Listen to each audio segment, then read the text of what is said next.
So today's topic is the fear of losing love. Okay, and this came up to me yesterday because I spent a long time in quarantine with my partner, with my beloved. And the other day, she finally had to go. She had to leave. She had to go to work.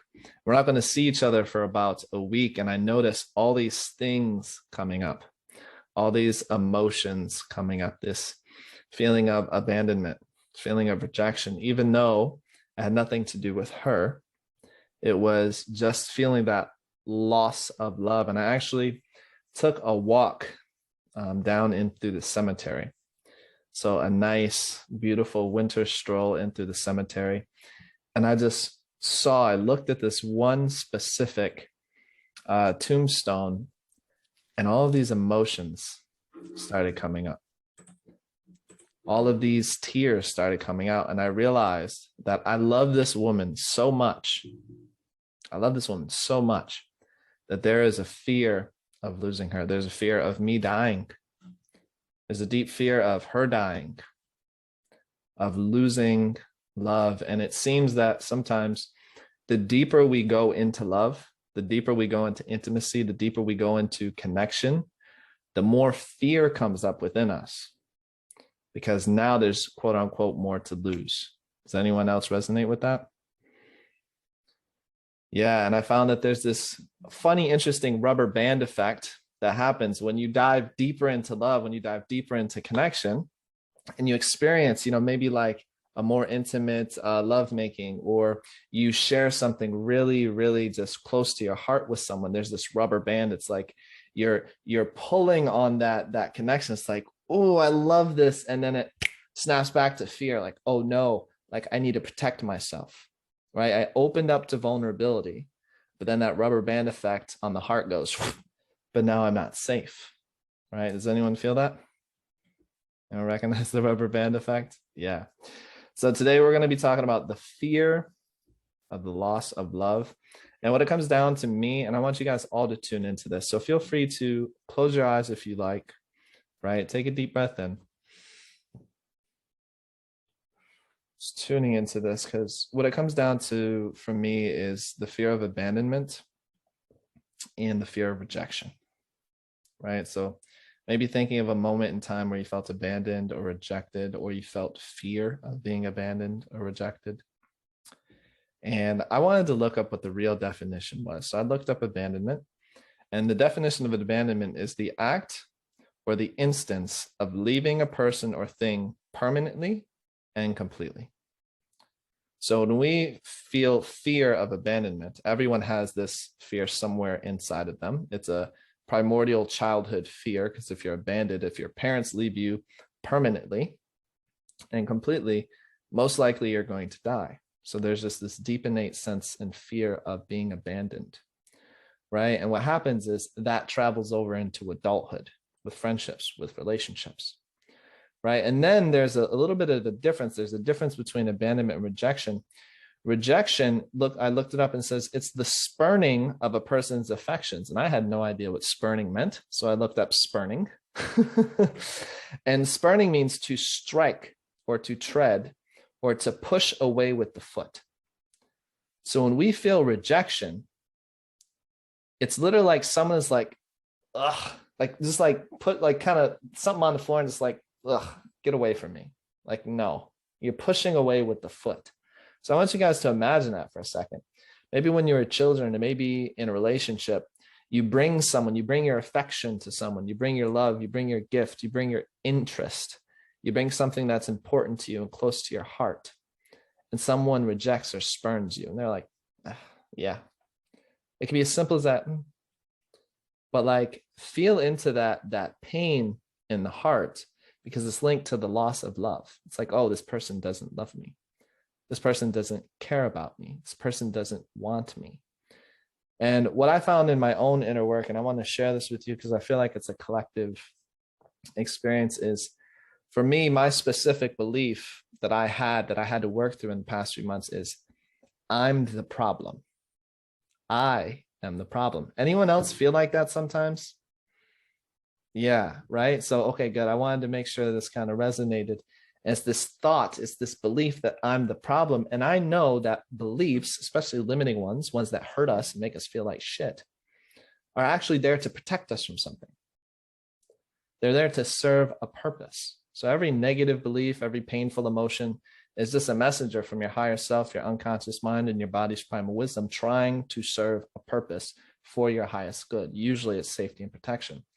So what I notice is I'm the problem creates a pendulum within me. I am the problem starts to go over here. I start to feel like I'm the problem so that I can avoid feeling abandoned. Because guess what? If I'm the problem, I start to cause conflict. Conflict brings attention.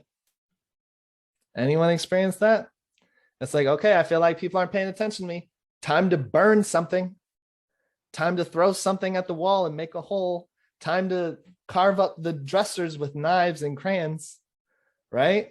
And I become the problem to avoid the fear of abandonment, right? Because if someone doesn't pay attention to me, I could get hurt, I could die. So now I have all this attention and it swings into the negative side of the pendulum, right? I'm the problem, I create conflict. Well, guess what? Then it swings to the positive side. Now I have attention. So that's the positive side of the equation. So I create conflict so I don't get abandoned. I get the positive outcome of I get attention. But guess what? That belief at the top holding the pendulum in place, I'm the problem, still exists over here. So now I have attention, what I was needing, but I'm still the problem. So now over here, I'm afraid of being rejected for being the problem. So then that pendulum swings all the way back over to here because now I don't want the attention that I got. So I try and hide so I don't get rejected. And I push away the love, I push away the attention. And then I'm afraid of being abandoned again. And it's just this back and forth swing of positive, negative experience, all caused by this concept that I'm the problem and the fear that if I'm not the problem, I won't get love, I won't get attention, I won't be safe, and I'll die. So let's all take a deep breath into that. Just tuning in, seeing if that resonates at all. And this took me a little while to figure out, 28 years, right? So I'm not going to say this is going to just pop into your mind automatically, you'll understand it, but just checking and seeing if you have that attention-seeking behaviors, right? Maybe it's you pick a fight with your partner. Maybe it's you retreat and hope someone comes to take care of you, but they don't because you're hiding, right? Maybe it's, putting those little jabs out there, like just saying little mean things, right? And then once you get that attention, once your partner's like, you know what, fuck you, or what, that attention comes or they leave or something, then you have the attention, but now you're afraid to be seen. Afraid that, okay, well now if they really see who I am, then they'll leave me, they'll reject me. So we push that attention away and we have to start the cycle over again. So let's all take one more deep breath in. And what I want you guys to do is just tune in, close your eyes for a moment, because we're going to actually be removing the abandonment button. But in order to remove the abandonment button, we need to tune into the feeling, find it in the body. We need to find the button. So I want you guys to think of a moment and go as deeply as you can, right? This is a lot for you. That's okay. We're all present. Go as far as you can. Feel into abandonment, noticing that you're safe. Feel into the fear of rejection, not being enough, not being worthy. And just find those places in your body. Where do you feel it the most? For me, it felt like a black hole in the middle of my heart center that can never be filled.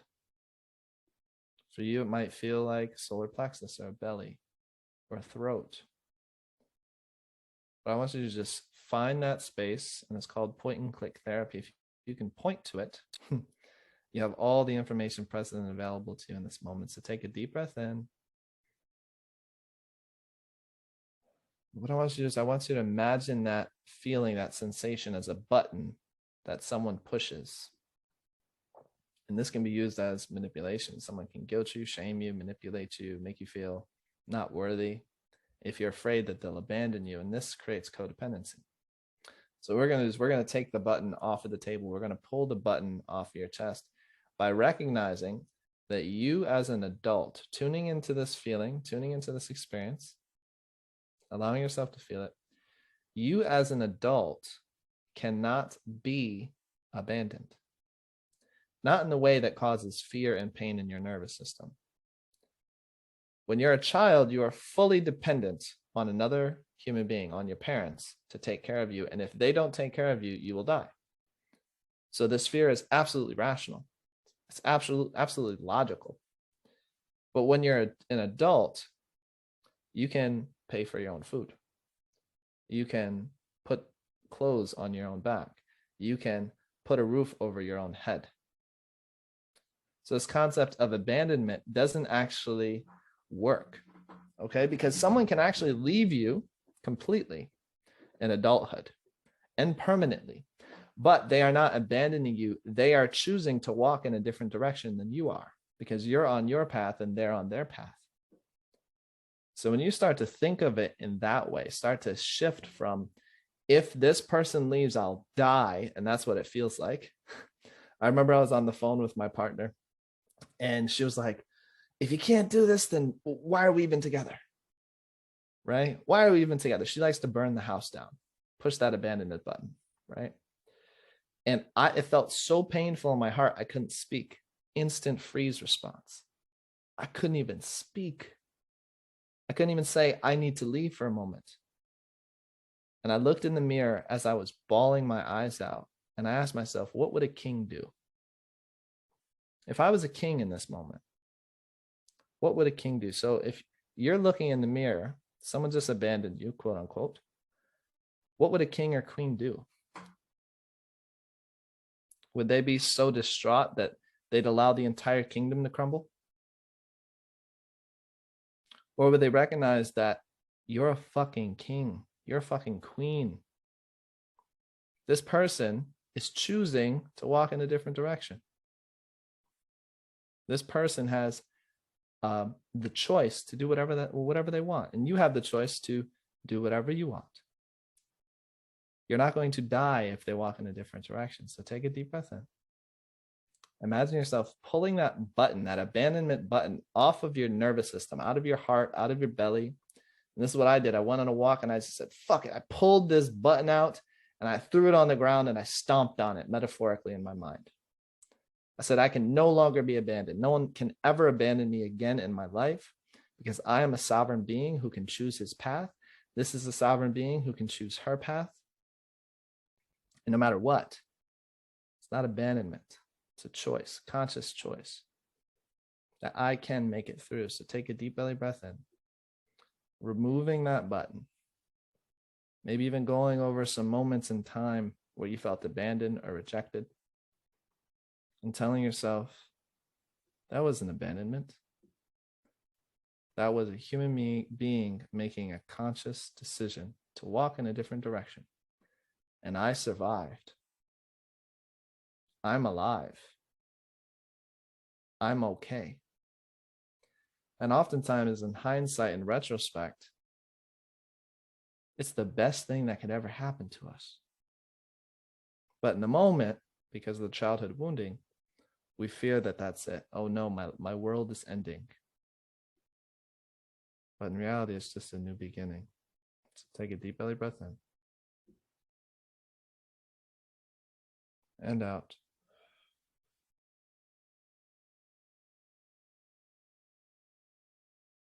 You, my friends, are powerful creators, powerful kings and queens, gods and goddesses of your reality. You can no longer be abandoned. Someone can reject you. Yeah, sure, they can push you away with their foot. But what is that to you? You're a king, you are a queen. No longer being manipulated, guilted, shamed out of your truth to settle for codependency.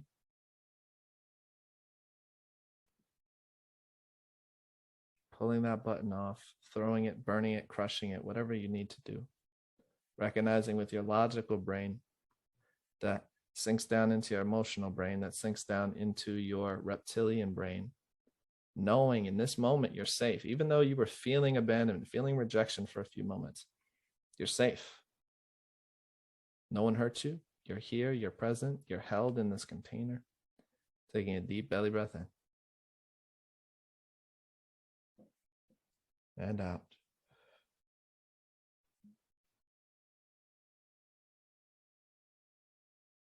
You don't know it yet, but your life has changed forever, just like mine was. So that being said, I'm going to open it up to the circle, open it up to the group, and we're going to dive into this.